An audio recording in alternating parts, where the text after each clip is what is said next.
Welcome to the Brand Intelligence Podcast, the show where we pull back the curtain on some of the world's smartest brands. We'll dig into how great content marketing is the flywheel for growth and how to manage your brand compliance and governance while growing a business. I'm your co-host, William Tyree. Today, we're taking a dive into the world of gambling and gaming. Joining me to discuss all things marketing automation and compliance is Chris Yates, Head of Marketing Operations for Tabcorp. All right, Chris, thank you so much for coming on. It's just a pleasure to have you. We like to ask our guests to tell us about their theme song. So imagine that you're going out to give a keynote speech or something like that. What's that song that you would have rolling? Yeah, so maybe a song that would describe me or the way I like to work, or maybe a motto would be Paul Kelly's song, From Little Things, Big Things Grow. From little things, big things grow. From little things, big things grow.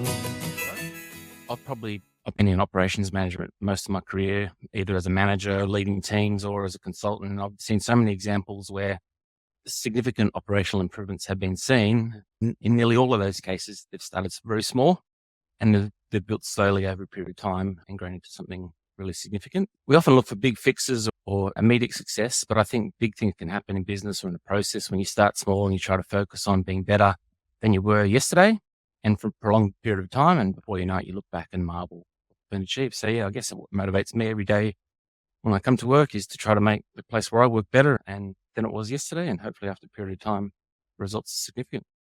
I love the pick. It's a great pick and reminds me of just the little improvements. Have you read Atomic Habits? I haven't. That might be a great book. I love it personally. A bunch of people on our team have actually read it, and it's exactly what you're talking about in terms of it's about just 1% improvement every day on little things. It works a lot of the time. Sometimes you do need to buy a piece of software or make a big change, but often the big significant improvements can be made by 1% every day for a long time. Yeah. Yeah, 100%. Why don't you tell us a little bit about what Tabcorp does for those unfamiliar? And then I'd love to hear more about your role. Yeah, Tabcorp's a wagering company, sports betting company. So my role as head of marketing operations is pretty varied, but part of it is managing the end-to-end approvals process for all our marketing activity. So the marketing team is pretty big at Tabcorp. We've got well over 60 people with various teams and various functions. So I liaise with all the various marketing teams as well as our regulatory teams as well and the legal team to ensure everyone knows what we can and we can't do. Everyone's trained. We've got good processes in place to ensure we're compliant with what we need to do and our regulatory requirements. So yeah, that's a big part of what I do. And within marketing operations, that can mean a lot of different things, a lot of different people. Are you basically helping the marketing team and the brand team be more efficient through like the MarTech stack and things like that? What's the scope of that at Tabcorp? Yeah, so I call it herding the cat sometimes. There's lots of different teams doing different things and we're all in different silos. So I try to get people to connect, try to work in a streamlined process. So we're all working in a unified manner with the same priorities and the same working together. Yeah, so a bit of the MarTech stack, a bit of working in ways of working and operational excellence type of things. But yeah, quite a varied role. I love marketing operations as a field. But personally, I love RevOps as a field as well. I think it's fascinating to hear how people get into it. I've seen a lot of entry level sales reps. Actually, they get into it. They start working with Salesforce. Before you know it, they start like figuring out how to integration between Salesforce and other things works. And then the next thing they're in marketing ops or they're in RevOps or things like that. I've also had a bunch of people that started with me on my various marketing teams as say in a content role, or maybe they were a content manager or a writer or something. And then maybe the ops person goes on vacation. They're like, oh gosh, I got to figure out like this integration between Salesforce and HubSpot or whatever. Before you know it, they're like, hey, I think this is where I need to live. What's your story? How did you actually get into marketing ops? Yeah, my background is operations management, ran lots of big teams over the years doing different things. I was a management consultant, focusing on operations for 7 or 8 years. Yeah, so I started with Tabcorp 5 years ago. No marketing background, no wagering necessarily background, but I guess how I influence the team is with my operations, trying to get everyone organized. I guess you've got a lot of people in marketing. They're creative, they're not necessarily be process driven all the time. Mhm. Yeah, there's lots of different ways you can contribute into a team. And yeah, I try to do my part. You're an operations pro that then got into marketing. I love it. That's great. That's a great story. So zooming out, talking about Tabcorp a little bit, man, it seems like it seems like a really thick regulatory environment. What's it like working in the regulatory environment in Australia from a marketing ops perspective? Yeah, it's hard. I think about, where the nature of our business, we're really highly regulated and so it should be. It's good. But we're regulated in 7 different Australian states with different rules governing what we can and can't do with regard to advertising. And those regulations are different for every jurisdiction. They're different for every channel that we advertise on. They're complex and they change all the time. So it's really difficult. Yeah. I guess any errors or compliance breaches have really big consequences too. So we need to get it right. It can have big financial penalties and legal costs. It can have reputational damage to Tabcorp. We take it really seriously that we need to get it right. Absolutely. So you're dealing with states, you're dealing with federal, I would imagine as well. And you mentioned they're always changing. I completely hear that. I think that it's that way all over the world right now, but it's really tough to keep up. I think for most marketers, like how do you keep up? How do you stay abreast of all the changing guidelines and rules? Obviously, we take it pretty seriously. So I've got a lot of support from our regulatory team and our Yeah. legal team, which help. But yeah, you've got to stay on top of it. You've got to know what you're doing. Often the regulations are written by people who don't know the industry as well as Yeah. we do. So sometimes it's trying to implement some of the regulatory guidance we've got is sometimes hard. So yeah. Yeah. 100%. So what are examples of some of the marketing compliance challenges you've had to solve over time? Yeah. So I guess we're a really high volume marketing department and we've got lots of campaigns that we do every week. Uh-huh. And so we advertise nearly on all channels and that we need lots of assets and specs for every campaign. But we're not only high volume, but I think the nature of our business means we've got pretty short time frames. So we're responding to competitors and trying to be as nimble as we can.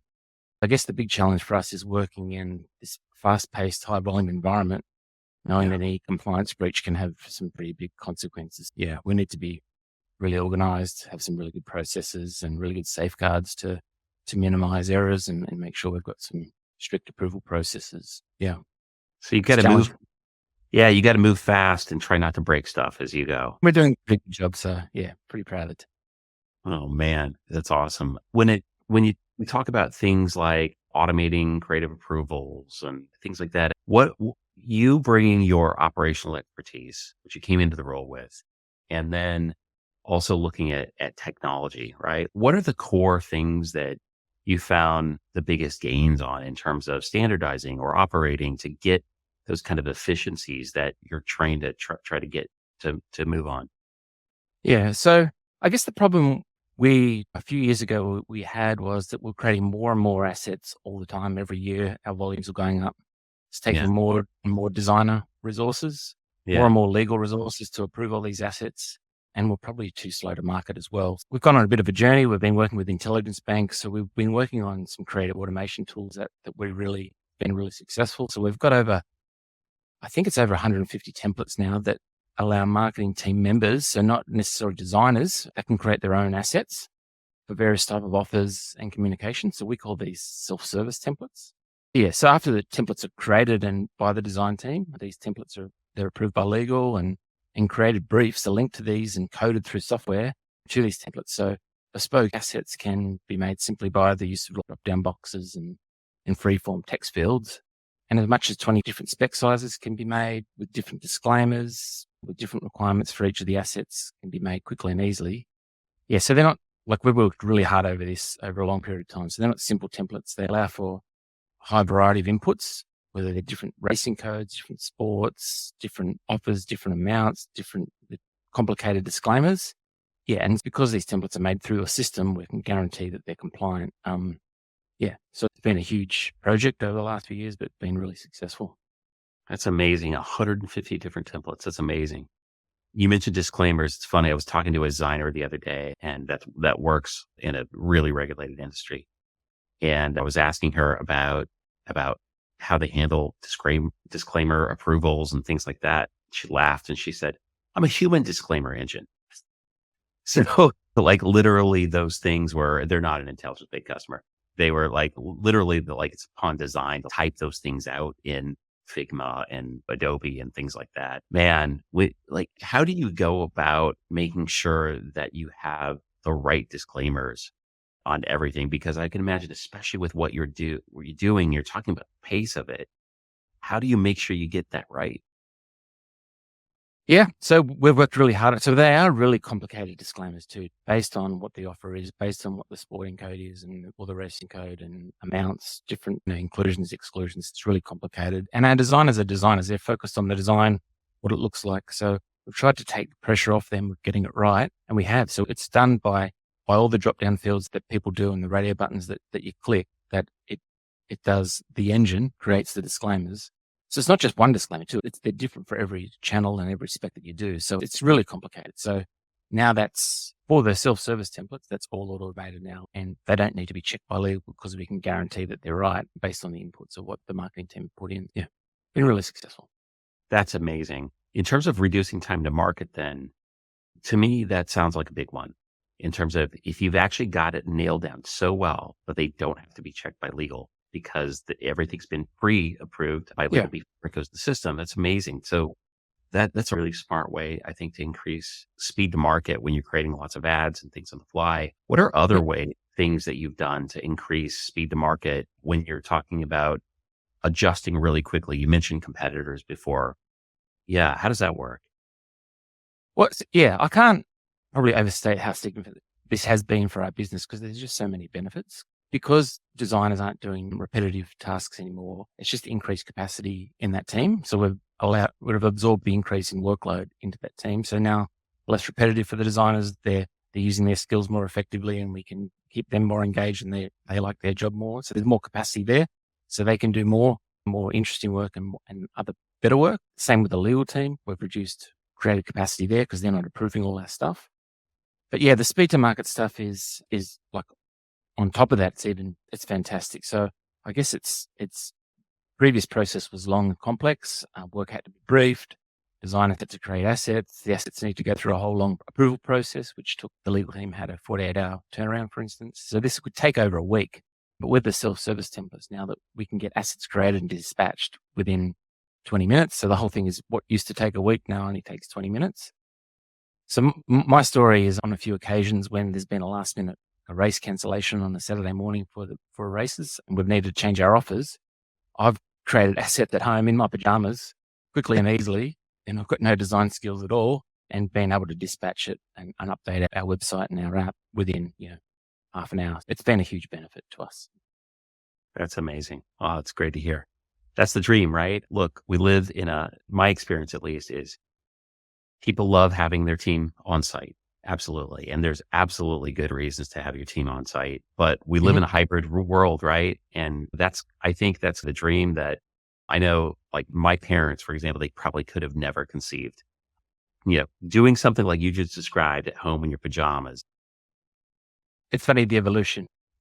Something like that happened 5 years ago when we weren't mobile. Someone would have to come into the office and create some assets and design them and dispatch them. And we could do that fast now. We've got laptops at home and everything, but this takes it to the next level where you don't even have to wake up a designer. You can just do it yourself. So it's amazing.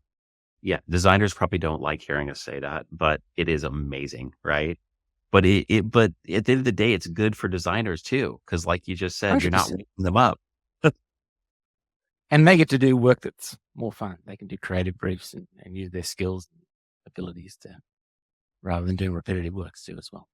Outside of like workflow necessarily, doesn't have to be like in content workflow or anything like that. But what would you say would be among the top 2 or 3 innovations during your career working in marketing operations that you've actually seen take place that have really just changed the game in general?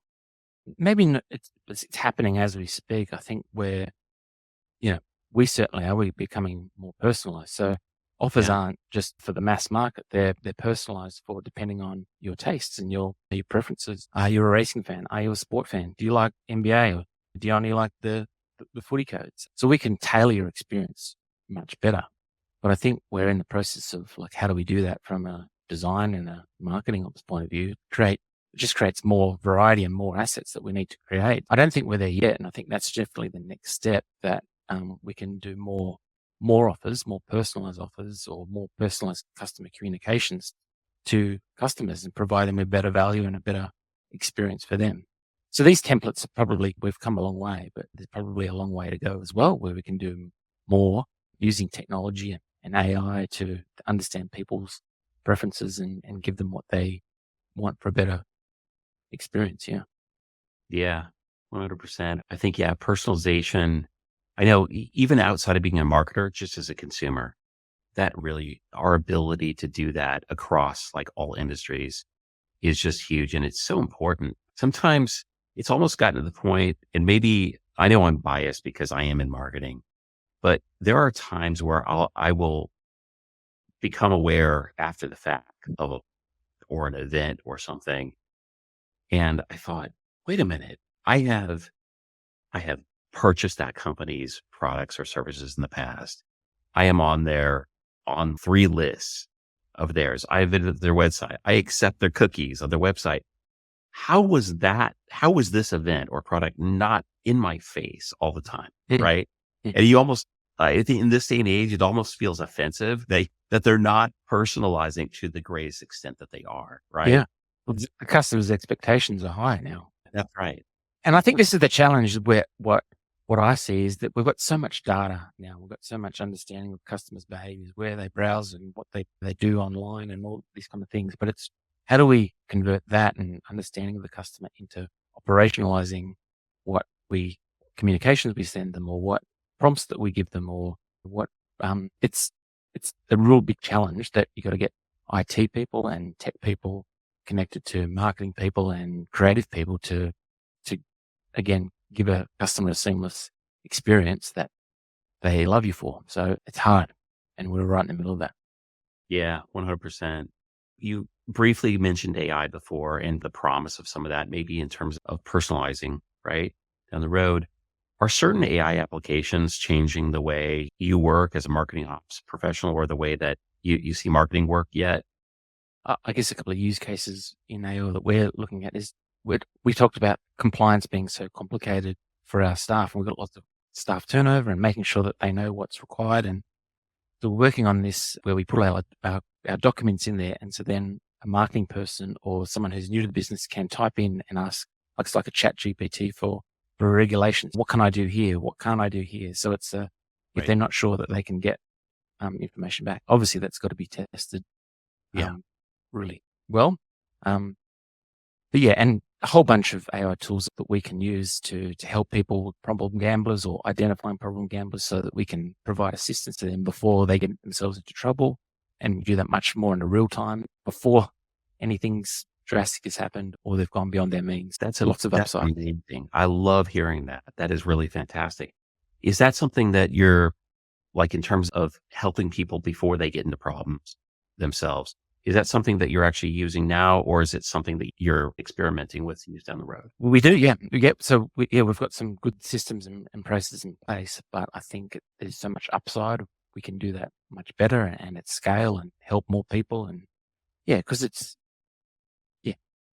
there's just so much upside. Yeah, there's plenty of opportunity that we can implement in the future to make that even better experience. That's amazing. I absolutely love that you're doing that. Incredible. I guess back to the regulatory game, in many industries that we work with, like, audits are just kind of part and parcel of the industry. Do you also have to deal with audits in your line of work? 100%. So yeah, big part of what we do is making sure that we're doing the right thing, obviously. And so we've worked really hard to get some good processes in place, good controls. So we weren't always the best of friends with our legal and and I wouldn't never say that they love us now, but we've got a really good relationship with us, that they know that we've got some really good controls in place, and we use them to help us identify other places that we can make sure that we're safe and we're doing the right thing for our customers and for the business. Yeah, we're in a really good spot. That's really great to hear. So in terms of, let's say that somebody listens to this and they're like, wow, I like the sound of what this guy does, doing marketing ops for the gambling or the gaming industry. It's a booming worldwide. What would be the advice that you would have for them? Nice. Um, yeah, if you want to get into wagering marketing, I think it's like any marketing team. I think you've got to know your customer and you got to know your product. So I think experience in the industry is really valuable, and you can add a lot of value if you know your customer and what they're looking for. I think in my industry, understanding of the sport and racing industry is really important too. That sports, Yep. it adds a lot of value as well. Yeah, it's a really exciting industry. I love it. I love working here. It's probably not for everyone, but yeah, really good place to work. And I love what you said then about knowing your sports, right? That I think advice translates into so many other things. Would you agree that being passionate about some of those things that you enable wagering on would be key to being successful? Yeah, so our customers are passionate. Our customers love sport. And Yeah. they love racing. And Yeah. they love the entertainment of it. So I think you've got to share that, and you've got to understand where they're coming from and what they want and what they're looking for, and Yeah. to be able to help them to have a better time and enjoy themselves. I think that's so critical. I mean, I would say when I'm interviewing people, I think one of the number one misses in terms of there's a lot of times there's a lot of good candidates. There's a pool of really good candidates. They've got the experience, they've got the skills. But man, I know what it is like to come into a team or inherit a team where you've got people who, for them, it's just a job. And I really feel like those passion and you want to care about the things that your customers care about, because without that, how can you really bring your A game, I think, to what you're doing? Yeah, absolutely. And it comes back to what we started with my motto and my theme song is, how can you make something a little bit better than it was yesterday? So for the processes and where you work, but also for your customers, how do you make it their experience and something better than it was yesterday? I totally agree. Listen, before we finish, anything that's coming soon for Tabcorp that you'd love to plug or talk about? Not Yeah, I guess we talked about it before, and where we're going and what we're doing, trying to build on what we've got here and try to personalization Yeah. experience for customers, and trying to build on that. And that's our big challenge, and that's where we'll be moving in the next year or so. Yeah, really exciting. Fantastic. Yeah, it is. It's super exciting. I can't wait to see what you do.